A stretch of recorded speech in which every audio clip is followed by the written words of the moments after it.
അയ്യോ ഫോൺ ചെയ്യുന്നത് ശ്രദ്ധിച്ചിട്ടുണ്ടോ? ഞാനൊരു പടത്തിൽ ഫോണിൻ്റെ ഫീഡ്ബാക്ക് ഇല്ലാതെ കണ്ട് ഫോൺ ചെയ്യുന്നത് എങ്ങനെയാണെന്ന് ഹലോ ഹലോ ഏയ് ഞാനാന്നേ എടാ ഞാനാന്ന് ആ എവിടെയാണ് ഇപ്പോൾ നീ എവിടെ അല്ല അല്ല അങ്ങോട്ട് പറയിപ്പിക്കലാനും പറ്റില്ല. അത് ഒറ്റയ്ക്ക് ഇരുന്ന് ഇങ്ങനെ വലിയ പാടാണ്. അത് ജഗദീഷ് ശിവകുമാറും കൂടെയാണ് ചെയ്യണത്. അല്ലാതെ ഞാനിപ്പോൾ മിനിഞ്ഞാന്ന് അവിടെ നിന്ന് വന്നപ്പോൾ നിന്നെ കണ്ടില്ല. എവിടെ പോയിരുന്നു? ഒരു ഫീഡ്ബാക്കും ഇല്ല. അവിടെ നിന്ന് ഒരു ഫീഡ്ബാക്കും ഇല്ലാതെ അതേ സമയത്ത് ഡയലോഗ് അവിടെ പറയുന്ന പോലെ നമ്മളിങ്ങനെ അഭിനയിക്കുക. അതാണ് ഏറ്റവും ടഫാണ്. കോമ്പിനേഷൻ ഷോട്ടുകളിലും താങ്കൾ മികച്ച നിലവാരം പുലർത്തിയിരുന്നു. വേണമെങ്കിൽ ഒരു ഇതിലേക്ക് ഒരു ദൃശ്യത്തിലേക്ക് പോവാം.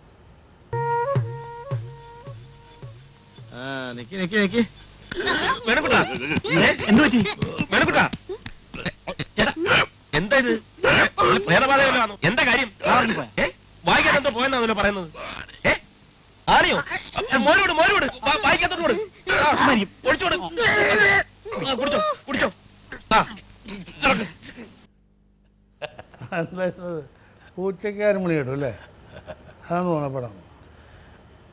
കുറേ ആണി കൊടുത്താ വേറെ ഒരുത്തും വരുന്ന വന്നിട്ട് അത് എനിക്ക് തന്നു. ഞാൻ മേടിച്ച് കുടിച്ചു. ആണി കുറയ്ക്ക് പോയിട്ടുള്ള വിഷമമൊക്കെ കണ്ടത്. അങ്ങനെ ഒരു കൽപ്പനയുടെ രൂപം കണ്ടില്ലേ? അന്നൊരു വീപ്പക്കുട്ടിയായിരുന്നു. അതെ അല്ലേ? മലയാള മനോരമ, തമിഴ് മനോരമ വേറെ നടിയുണ്ടല്ലോ, ജഗതി പറഞ്ഞ കമ്പാരിസൺ. തമിഴിലും മനോരമ, തമിഴ് മനോരമ, ഇത് മലയാള മനോരമ. എന്തൊരു ഭാവനയാണല്ലേ? ജഗദീഷ് ശിവകുമാറിനെ കുറിച്ച് ആലോചിക്കുമ്പോൾ ഭയങ്കര ദുഃഖം.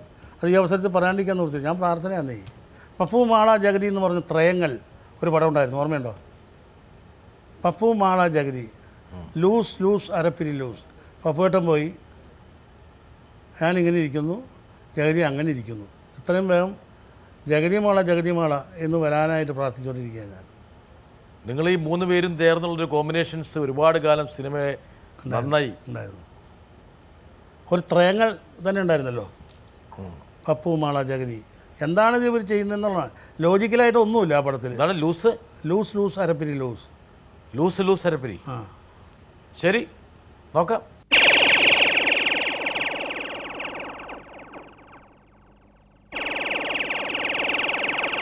നിനക്ക് എന്ത് പറ്റിയടാ പപ്പു?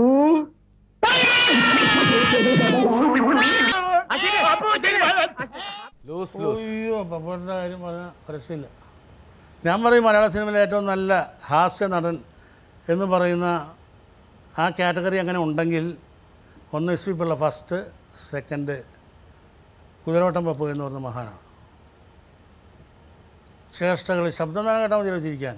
ഈ ത്രയത്തിൽ ഒരാൾ നമ്മളെ വിട്ടുപിരിഞ്ഞു, പപ്പേട്ടൻ. ഒരാൾ സിനിമയിൽ നിന്ന് വിട്ടുപിരിഞ്ഞു, തൽക്കാലം എന്ന് വിചാരിക്കാം. മനസ്സിൽ നല്ലൊരു വേദനയുള്ള. അങ്ങനെയാണെങ്കിൽ തന്നെ ന്യൂറോളജിക്കലായിട്ട് നോക്കുകയാണെങ്കിൽ പപ്പു മാള ജഗതി, അതാണ് ഓർഡർ. പപ്പുവേട്ടൻ മരിച്ചു, ഇനിയിപ്പോൾ ഞാൻ മരിച്ചതിന് ശേഷം അവൻ മരിക്കാൻ പാടുള്ളൂ ധരിക്കുന്നവനാണ് ഞാൻ. വളരെ സെൻറ്റിമെൻ്റലായിട്ട് പറയുകയാണ് ഞാൻ.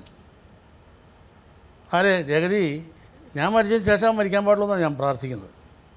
അപ്പോഴേ ത്രയങ്ങൾ എന്ന് പറയുന്ന ഓർഡർ ആവുള്ളൂ. അങ്ങനെ ആരും പറയുമോ? മനസ്സിൽ തട്ടി പറയുന്നതാണ്, വെറുതെ പറയുന്നതല്ല, സത്യമാണത്. അങ്ങനെയൊന്നും നിങ്ങളെ പോകാൻ നമ്മൾ സമ്മതിക്കില്ലല്ലോ. അത് വേറെ കാര്യം, അതൊക്കെ ദൈവനിശ്ചയമല്ലേ. എന്നാൽ എൻ്റെ ആഗ്രഹം പറഞ്ഞെന്ന് മാത്രമേ ഉള്ളൂ. ജഗതിക്കുണ്ടായിട്ടുള്ളൊരു ദുര്യോഗം ഒരുപക്ഷെ മരണത്തേക്കാൾ വലിയൊരു ദുര്യോഗം. ഞാൻ പറയട്ടെ, ഞാൻ ഇന്നാളൊരു സാധനം പറഞ്ഞു, അത് വന്നുവെങ്കിലും അത് ലെജിബിളായില്ല. സുമാരി ചേച്ചിയുടെ മരണം ഇവിടെ പറയാൻ പറ്റുന്ന ഒരു സ്ഥലമാണെന്ന് വിചാരിച്ചിട്ട് പറയുകയാണ്. സുമാരി ചേച്ചി കാലത്ത് 4 മണിക്ക് എഴുന്നേറ്റ് കുളിച്ച് ഷൂട്ടിംഗ് സമയത്തിന് മുമ്പായിട്ട് കറക്റ്റ് 8 മണിക്ക് കുളിച്ച് റെഡിയായി ഈ ഭസ്മവും ചന്ദനമൊക്കെ അമ്പലത്തിൽ പോയിട്ട് വാരിക്കൊണ്ടുവന്ന് അതെല്ലാവരും തൊടിയിക്കും. മോഹൻലാലിനെയും മാളാരവിന്ദനെയും സെറ്റ് ബോയ്സിനെയും പ്രൊഡക്ഷൻ ബോയ്സിനെയും ഒക്കെ തൊടിയിച്ചിട്ട് പ്രാർത്ഥിക്കുക, ഭഗവാനെ. ഞാൻ ചോദിച്ചു, ചേച്ചി എന്തിനാ ഈ വയസ്സുകാലത്ത് തരും സുഖമൊന്നും ഇല്ലാണ്ടിരിക്കുന്ന സമയത്ത് എന്തിനാണ് ഈ പാട് കഴിക്കുന്നത്?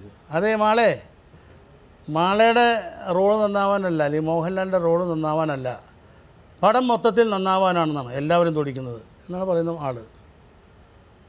അപ്പോൾ അത്രയും ഈശ്വര പ്രാർത്ഥന ചെയ്ത് ജീവിക്കുന്ന ആൾ എങ്ങനെയാണ് മരിച്ചത്? സ്വന്തം പൂജാമുറിയിൽ നിന്ന് സാരിക്ക് തീ കൊളുത്തി അങ്ങനെ വന്നല്ലേ മരിച്ചത് അല്ലേ? അപ്പോൾ അതിനൊരു ക്യാപ്ഷൻ ഞാൻ പറഞ്ഞു. പണ്ട് ഞാൻ കാജാബീഡിയെക്കുറിച്ചൊരു ക്യാപ്ഷൻ പറഞ്ഞിട്ടുണ്ടായിരുന്നു. അതിവിടെ എന്നോട് ഒരു എന്താ പറയുക, ഒരു കമ്പയർ ചെയ്യല്ല, എന്നാലും അതിന് സൂട്ടബിളായിട്ടുള്ളൊരു ഡയലോഗ് പറഞ്ഞിങ്ങനെയാണ്. പണ്ട് കാജാബീഡിയെക്കുറിച്ച് ഞാൻ പറഞ്ഞ ഒരു സംഭവം, ആ ക്യാപ്ഷൻ അവർ എഴുതിയെടുത്തിട്ട് എനിക്ക് 10,000 റുപ്പീസ് തന്നവർ. 16 കിട്ടി. 10,000 കിട്ടി. അന്യരുടെ സുഖത്തിനും സന്തോഷത്തിനും വേണ്ടി സ്വന്തം നെറുകയിൽ എരിയുന്ന തീപ്പന്തവുമായി സ്വയം എരിഞ്ഞെരിഞ്ഞ് ചാമ്പലാകുന്ന ത്യാഗി വര്യൻ കാജ, വീടുകളുടെ രാജ കാജ. എങ്ങനെ? അന്യരുടെ സുഖത്തിനും സന്തോഷത്തിനും വേണ്ടി സ്വന്തം നെറുകയിൽ എരിയുന്ന തീപ്പന്തവുമായി സ്വയം എരിഞ്ഞെരിഞ്ഞ് ചാമ്പലാകുന്ന ത്യാഗി വര്യൻ കാജ, വീടുകളുടെ രാജ കാജ. അന്യരുടെ സുഖത്തിനും സന്തോഷത്തിനും വേണ്ടി സ്വന്തം നെറുകയിലല്ലാണ്ട് പൂജാമുറിയിൽ നിന്നും ഈ തീ പെട്ട് സാരിക്ക് തീ പിടിച്ച് മരിച്ച ഈശ്വരനോടൊരു ചോദ്യം എന്ന് പറയുന്നത് അതാണ്. എൻ്റെ ചോദ്യം അതാണ്. ഞാൻ ഈശ്വരനിലുള്ള വിശ്വാസം അല്പം ഒന്ന് ഡൗണായി തോന്നിയോ? ആസ്തികനായ നാസ്തികൻ എന്ന് കേട്ടിട്ടുണ്ടോ?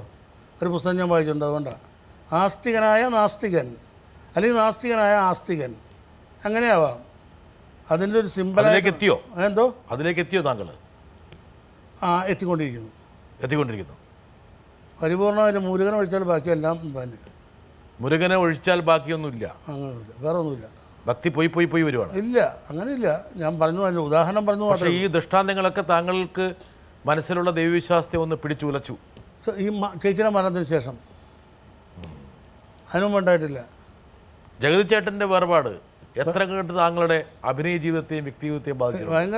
അയാൾ ഭയങ്കര നടനാണ്. ഭയങ്കര നടൻ എന്ന് വെച്ചാൽ മറ്റുള്ളവരെ ഹെൽപ്പ് ചെയ്യുന്ന കാര്യത്തിൽ ജഗതി നമ്പർ 1 ആണ്. അതുകൊള്ളാം. മാളാശാനെ വിളിക്കുന്നു, മാളാശാനെ തന്നെ വിളിക്കുക.